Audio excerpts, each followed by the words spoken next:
fucking your And the fucking beats! Yo, what's up, everybody? Welcome back to another episode of Retep Reviews. Today, we're talking about the best mainline Pokemon game ever. Sword and Shield, Gen 8, number 1, Yep. the absolute GOAT Nope. out here. We are here to tell you why this game is the fucking GOAT of Pokemon mainline games. Okay, there's ROM hacks that are better, but we're just talking about the mainline series. This is peak Pokemon, bro. This is number one. This is the best you'll get. Peak Pokemon gameplay. Okay. Sword and Shield added so much shit. So much shit. It's fucking insane. So I love the wild area. The wild area to me is like what the open world was like wanted to be in Scarlet Violet, but just like perfect. It was just like it was open enough. It had the dynamic like weather changes and shit.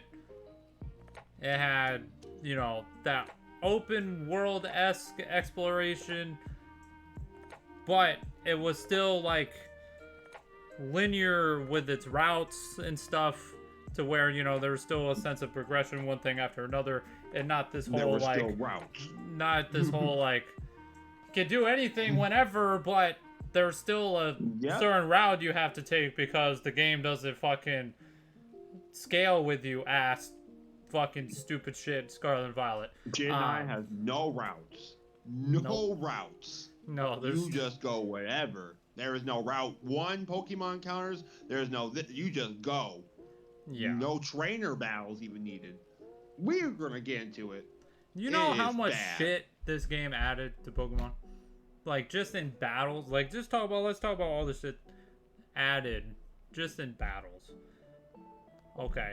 So, we're gonna talk about Indeedee with Psychic Terrain. Absolutely changed the game. Them giving terrain to new Pokemon absolutely changed the game.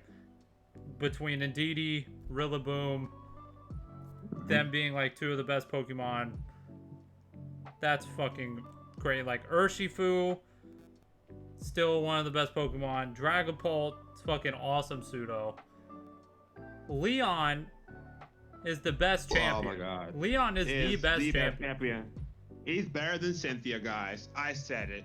It's there. It's the truth. It's the truth. There's a reason why he was Ash's last fucking competitor. He was the unbeatable champion. They made him the final boss, bro, not Cynthia. No. By the way, Cynthia had Adam and Gastrodon Rock Tomb. Look it up. Hey, what you hanging on Gastrodon for, bro? Why are you hanging on Gastrodon? That's for a different video. Why Gastrodon is complete one of the most broken Pokemon.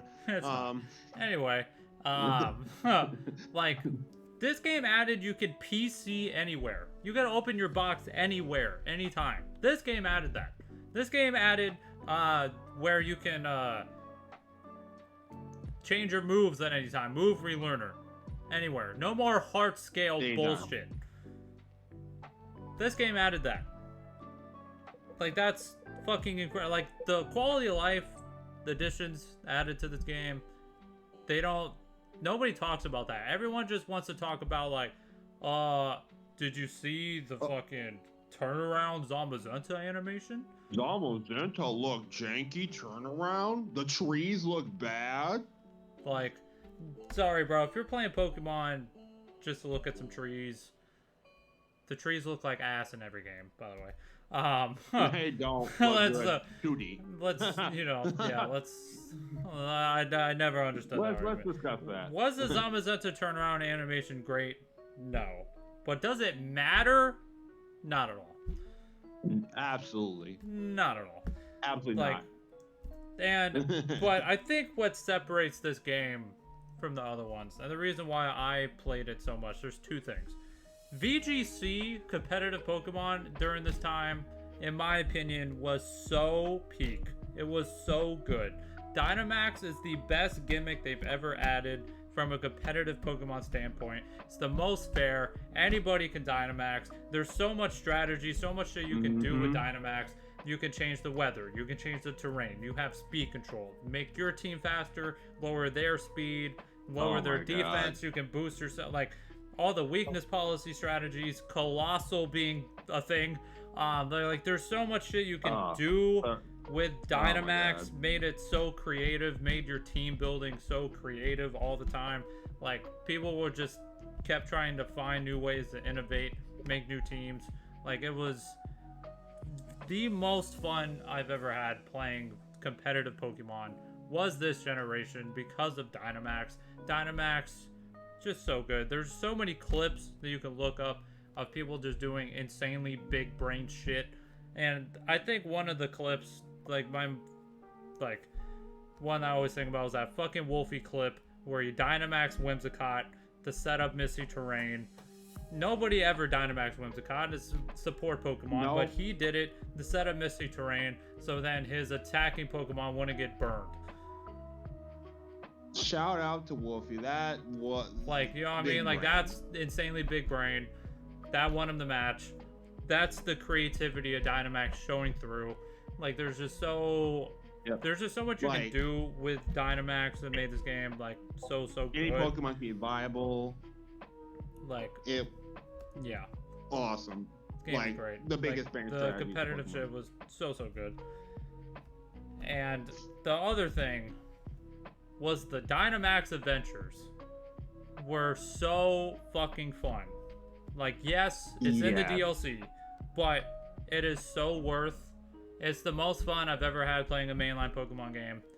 Like, you know, obviously, if you're in the Pokemon community, you guys know about ROM hacks.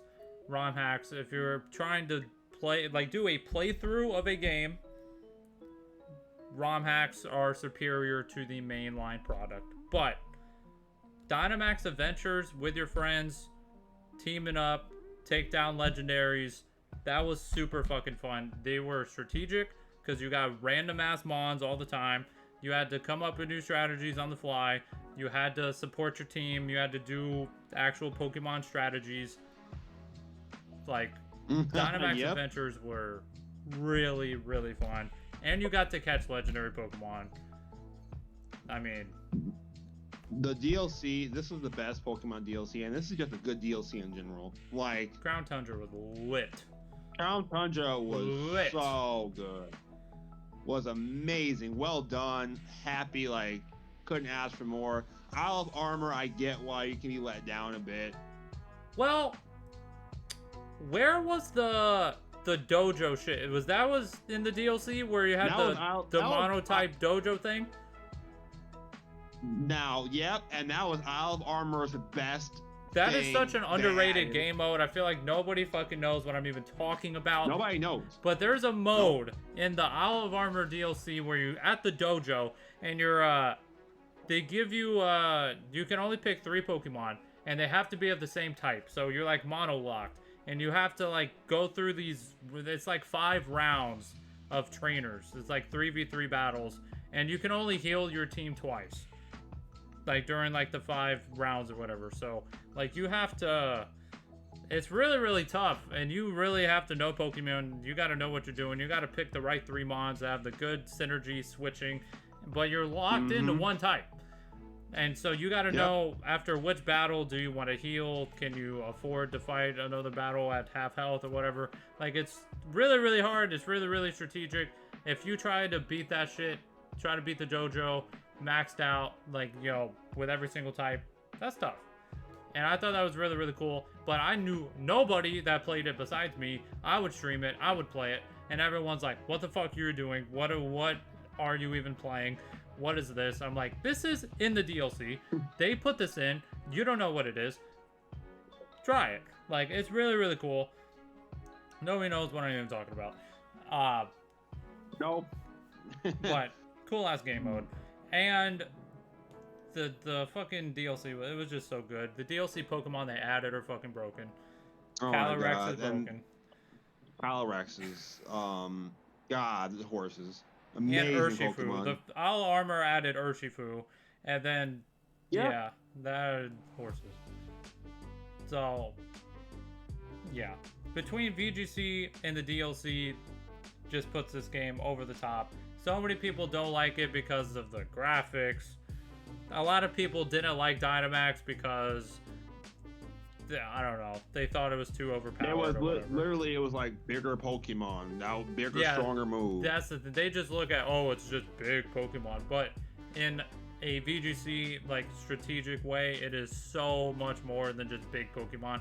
To a casual, yeah, it might just be big Pokemon, but when you actually play the game, it's not just big Pokemon. It is because it's way more in depth.